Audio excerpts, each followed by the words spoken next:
Hey everyone, this is Gene from Mahalo.com. Today we're going to be taking a look at the metadata settings that'll be on your images in the Photogene app on your Apple iPad. Metadata is any information that is saved in your image file, but is not part of the image itself. You may have seen something similar in your favorite music software.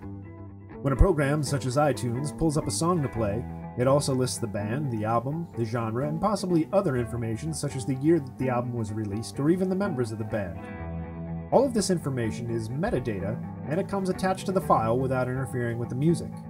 Photogene allows you to specify this data on each image that you produce. First, let's open an image in Photogene. Then in the top right-hand corner of the screen, you'll find the metadata option. Tap this to bring up its menu.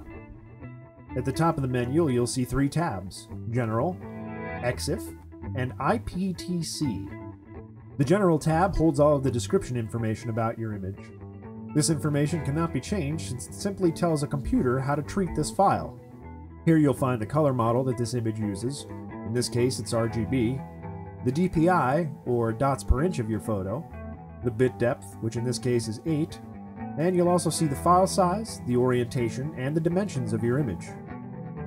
The next tab, labeled EXIF, which stands for Exchangeable Image File Format, and it's used by digital cameras and scanners. The General tab is all of the information about your image for computers, and EXIF is that same information formatted for cameras. The final tab, IPTC, is all of your personal information. IPTC stands for International Press Telecommunications Council. This is a London-based consortium made up of most of the world's major news agencies. In the late 1970s, they compiled a list of attributes that can be applied to media of various types for identification. They've refined it over the years to its current form, which you see here. If you scroll down the list, you're going to notice author, title, caption, date created, and many others. Each one of these fields can be filled in by tapping any of the headings and filling in the data. Unless you're a professional, you don't really need to fill out any of these fields, though it can be extremely useful in helping you recall information about your photos many years from now. For example, this particular image I shot during a scuba diving trip in Myrtle Beach, South Carolina.